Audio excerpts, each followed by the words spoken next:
Thanks, Rodney. Thanks, Linda. Morning to you all. As Linda said, I'm talking about, so it's about designing and planting trees for bees on farms. So why we plant, where we plant, how we plant. As Linda mentioned, we've got some brochures floating around that we'll hand out afterwards, and that covers that in more detail. We'll have some information going up on the website as well, and we will add to that resource over time so that farmers and landowners have access to a resource, give them some ideas about what it is that we can do there. You'll all know that, of course, your on-farm planting is for a range of purposes. You do your stock shade and shelter, you do your land stabilisation, you've got riparian zone planting, tree crops, amenity planting, native bush enhancement and protection. And the question really is where bee feed fits within that. We've already talked today about bee nutrition, about the importance of on-farm pollination for farm productivity, for your apiaries. A nice goal to try and get towards is that your hives can remain on the farm year round, so that you've got that pollinating service year round, so that the apiarist doesn't have to be coming in and taking away the hives, not having to supplementary feed or not supplementary feed so much.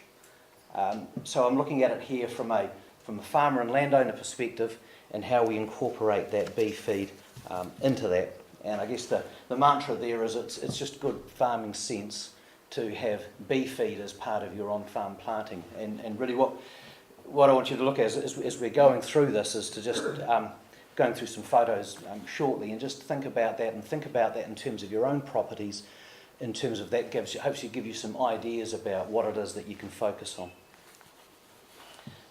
And this is all fairly standard stuff in terms of where you plant on farms. Really the same answer is this is where you plant your bee feed. So it's on your unproductive land, your paddock corners, your shelter belts, avenues, gardens, remnant native bush, the works on that.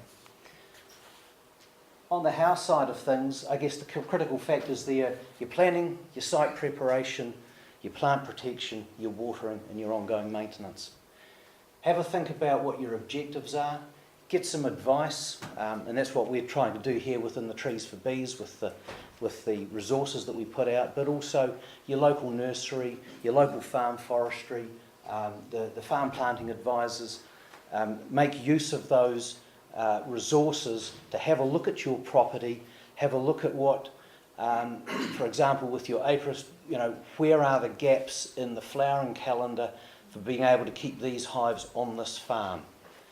Where are those issues? Then we start looking at the candidate species there that would be flowering at that right sort of time. Are they going to fit in that environment? How can we incorporate that into the farm? Need to protect those trees from stock and from pests, and that can be as simple as just putting them in a fenced off area. But if you've got roaming populations of goats and things like that, then that's it's another challenge to be dealt with. But you just need to go through that process and think of those various issues there. You need to have a think about the space that you've got available for your planting, how it fits with your existing land uses, the time, money and labour that you have available, not only to just establish and plant these trees or these shrub species, but also for your ongoing maintenance. So don't bite off more than you can chew. Work through that in a managed program over a period of time, so that you give, it's like anything, you give it the best chance of success. Have a think also about how quickly you want those plants to start flowering. Is it critical that you want something within the next 12 months? Is it okay that some of these plants, like your oak tree, that might take 6 to 8 years before they start flowering, but you'll get 100 or 2 years out of that and vast amounts of pollen from them. So it's about building up a matrix of what works for your property.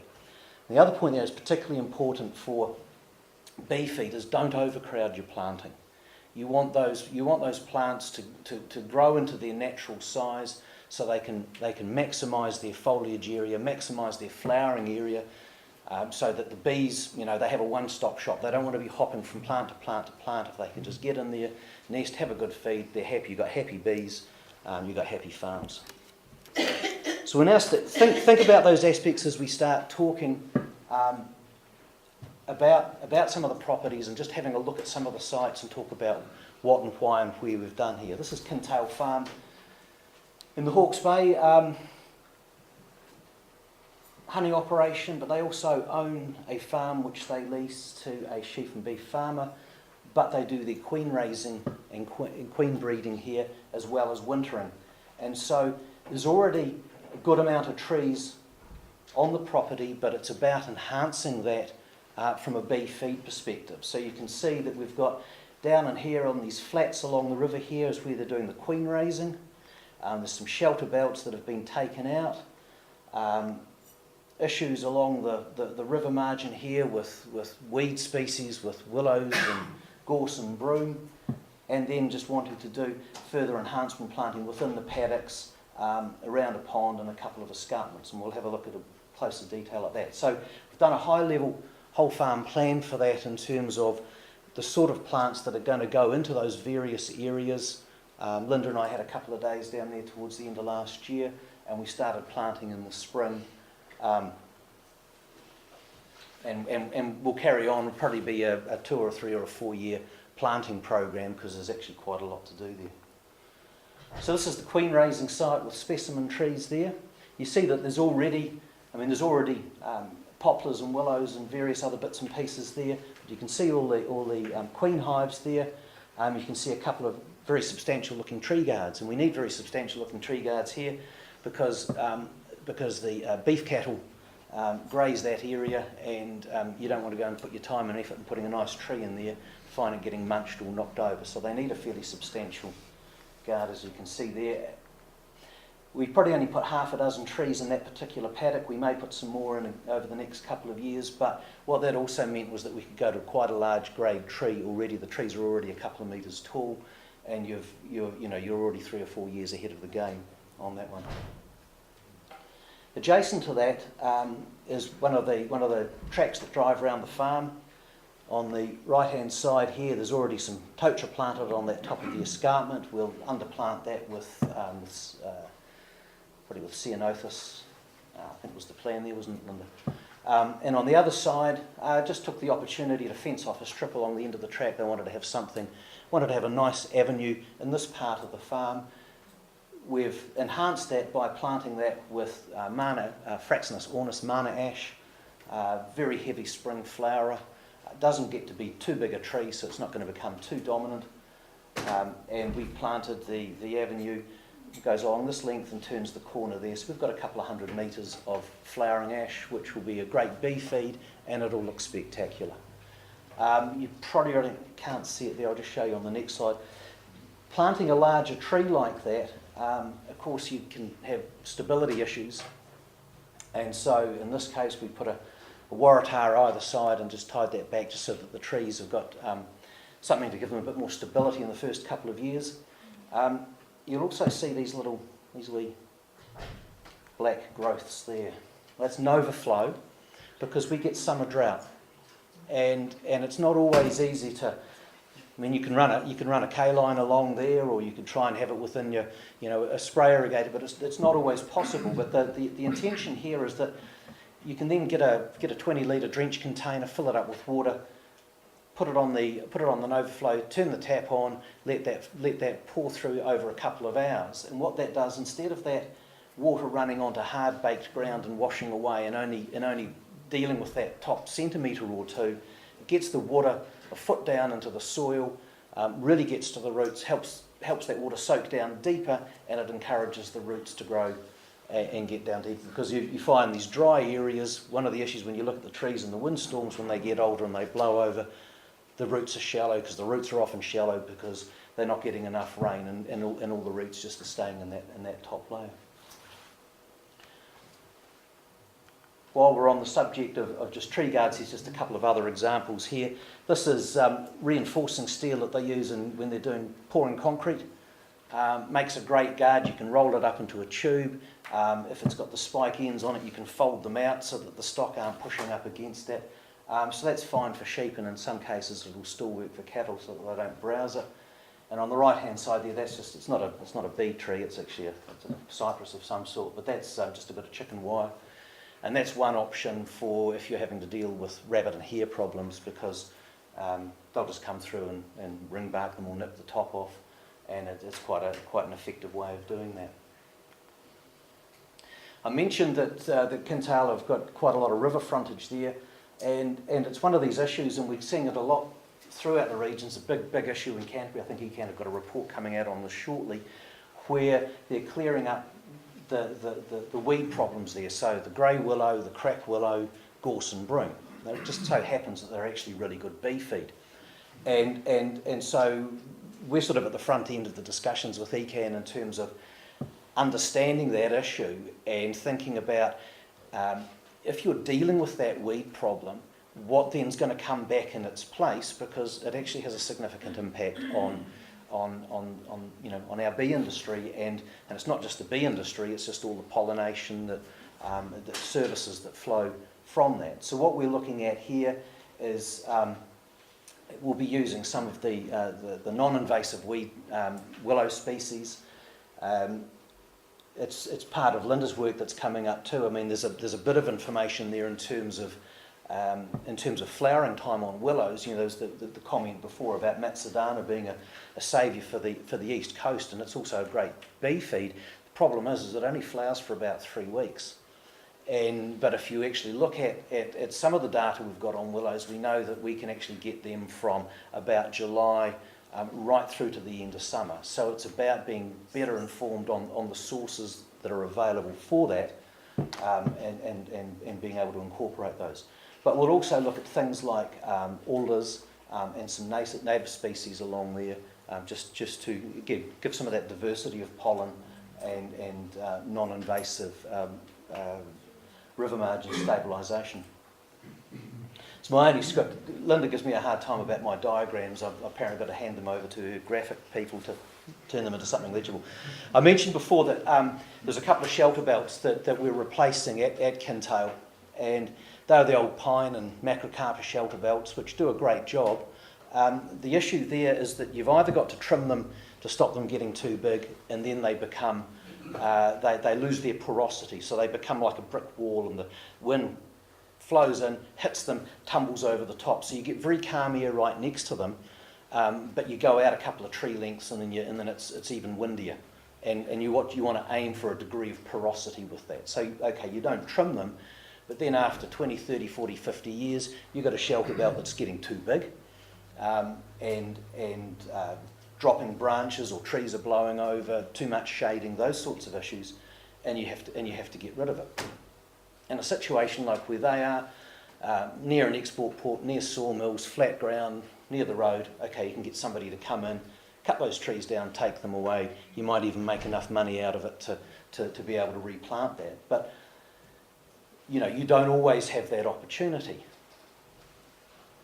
So you may just have to take them down. I guess the point I'm making there is that what do you replace that with? Do you put the same sort of plants in again and create an issue for the next farmer 30, 40, 50 years down the track, or do we come to try and have some sort of longer term solution? And this is what this is about. What we have on the windward side is just a hedge, as a hedge plant for that low shelter. We're looking at Portuguese laurel, which is also a very good bee feed species here. You can use photinias, all sorts of things, depending on the size and shape that you want. We then have specimen trees down here, and we're using a fastigiate form of oak, so it's the Quercus roba fastigiata. And what that means then is, as the wind barrels in here and hits this hedge, it wants to tumble over the top, but it's actually got a more porous bit of shelter there, and that just takes the sting out of the wind, so you get that porosity you want out of your shelter belt. It's also a flowering species, and a long-lived flowering species, and a very deep-rooted and wind-firm species, which is great. And then on the leeward side, planting, in this instance, blossom species. So there's a species of Chinese pear which only has a very small fruit, but it's a very prolific flowerer, and a wee bush crab apple. So we get bee feed, we get shelter, but we also get it in species that they're not going to create a problem for you, down the track in terms of needing removing again.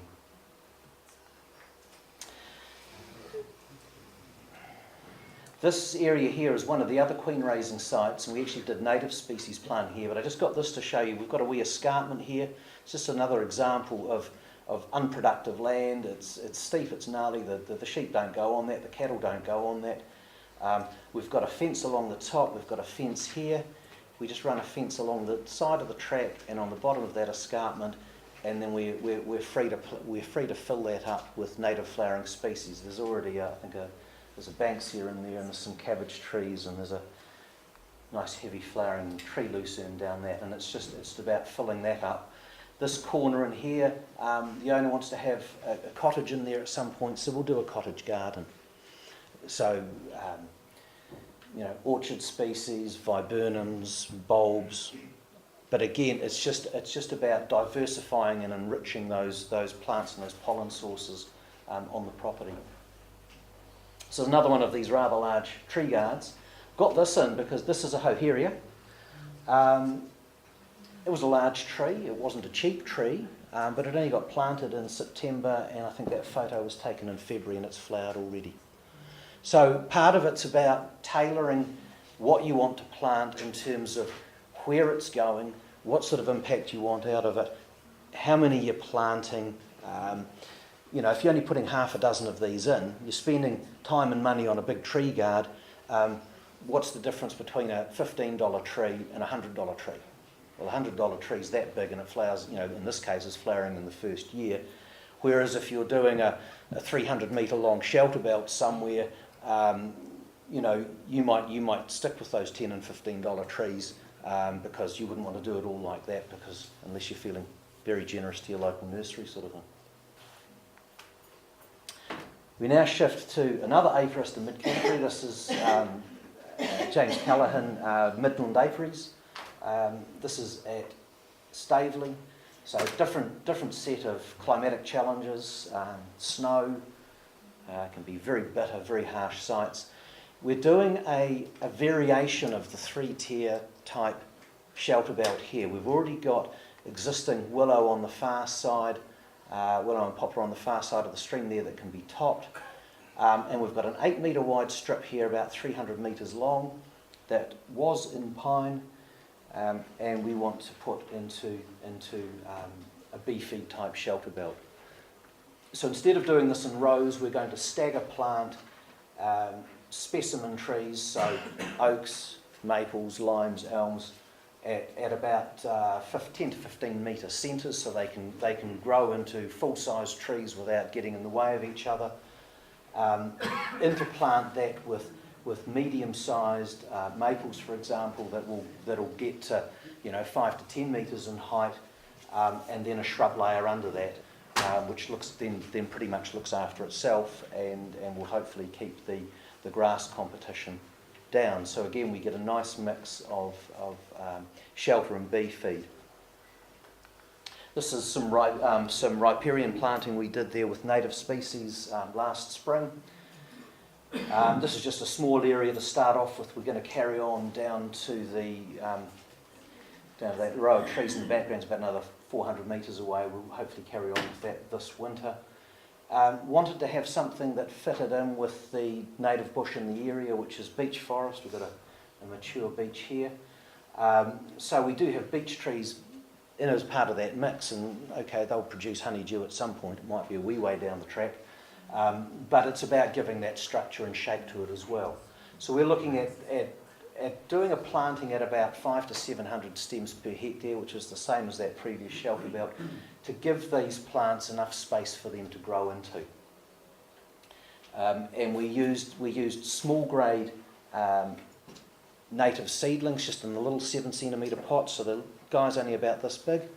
So you can see here, this is when we planted late. We didn't get the planting done until November. We had a tough summer, and they've still done remarkably well. We've probably got over 90% survival. And you can see this one here, and he's not even over the top of the combi guard.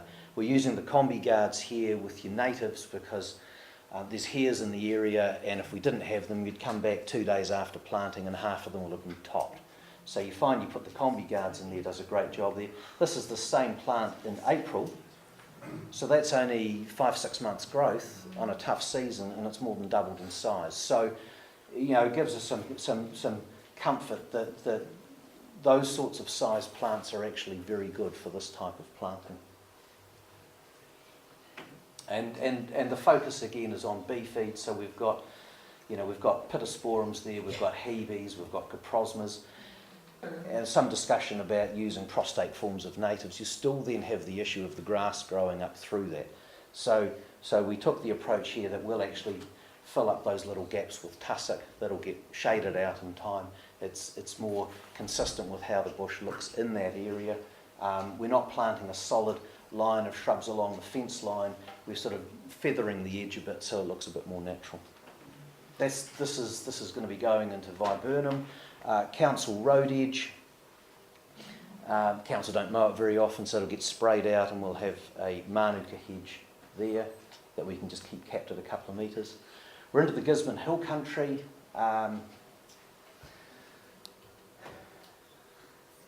Shelter, lack of pollinators at altitude, and so we're looking at, we've got the same issue here with these old macrocarpus shelter belts. We don't want to go back and implant the same thing, so we'll actually replace those in time with native shrub species, but flowering native shrub species to help keep those pollinators on those hill country pastures. Gullies that stock wander into and don't come out of again.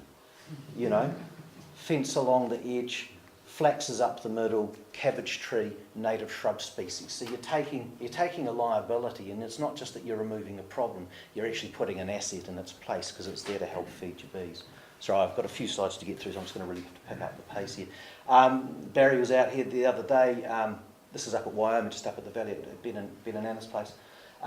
Tree lucernes along the top there, and it'll just gradually seed on that face. The lower part of the farm is where we'll do the wintering of the hives, so that winter feed is critically important. Sorry, that's a bit dark there. River margin, it's an area that's already fenced off and it's just growing grass, wheatgrass, stock aren't in there. Next door to this, we've got hoherias and hebes flowering for autumn feed, and we'll just replicate that along that stream margin. Fence corners here, again, these trees at some point will probably have to come out.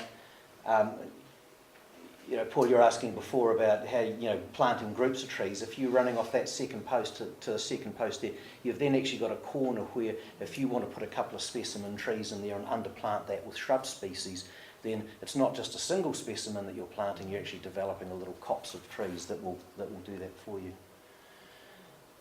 Not talking about planting here, but we talked about pests before, real pest issues in your native bush. I mean, this is still part of your feed supply, but the biggest things that you can do here are pest control.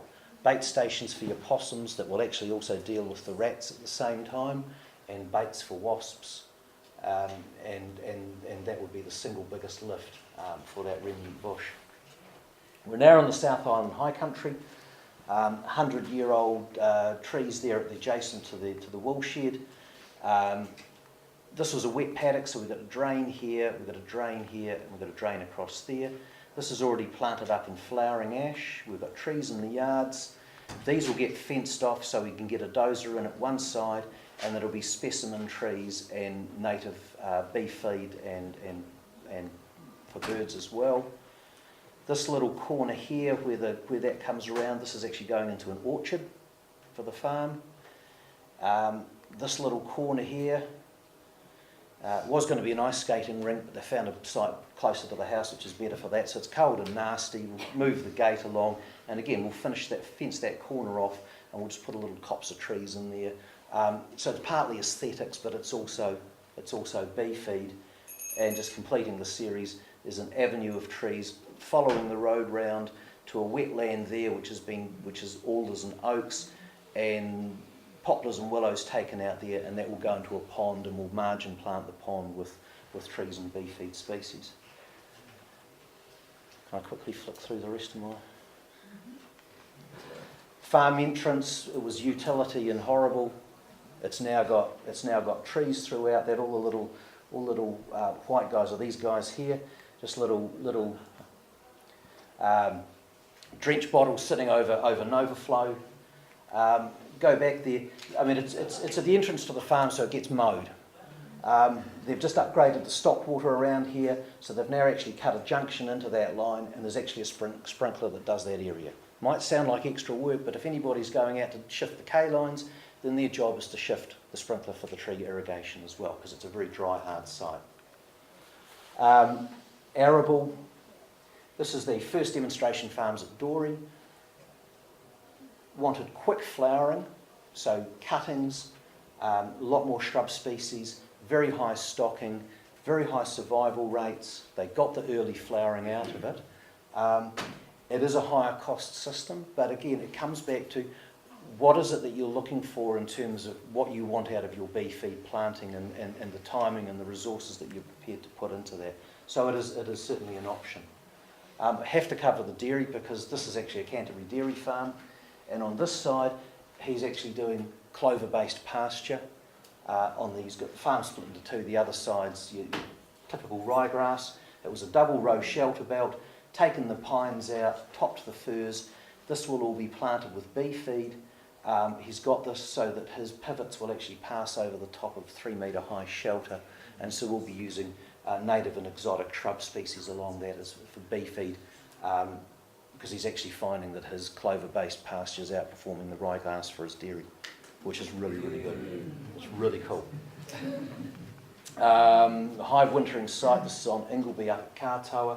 It's not in the productive area of the farm. The really good pastures up the hill there, but we've got a fence on 3 sides. We've got a stream. It's not particularly useful from a pasture point of view, so we get to fence one side of it, and suddenly we've got 2.5 hectares there for a bee wintering site. So you're planting winter flowering evergreen edge species around the edge like viburnum, to give the shelter to those hives, and then you've got space to do a whole mix of, ceanothus, hawthorn, winter flowering eucalypts, and it's a real asset. This is just up the hill. Again, it's wet, weedy area. There's a bit of native through that. It won't be grazed, so you take out the grass, you just enrichment plant that area for that, and a pond that stock wander into and don't come out of. You fence along the back, down the side, a couple of golden willows at the back, shad bush on one side and Krusgali on the other, and you've suddenly got a spectacular looking pond that's safe, but it's providing great bee feed as well. Steep escarpment, moving ground on the bottom, difficult to fence, so we put the fence along the top that becomes the boundary fence, and that's filled up with year-round bee feed. This is again going to be a wintering site. This is one on one of the Ingleby properties in the King Country. And remnant QE2 bush at the back there. This is the entrance to another one of the Ingleby farms in the King Country, and it was a pretty unsightly entrance. So to enrich that whole entrance area there, we've put more native species that are planted in there. It wasn't specifically for bee feed, but there are flowering species within that, and that just strengthens and enhances that whole entrance to the property. So, just to reiterate, it's just good farming sense. It's actually really straightforward because you plant on farms anyway. It's just a different way of thinking about the sort of plants that you put in your property, and make sure that you're working in with your apiarists on that to target those pollen dearth gaps. All right? Thanks.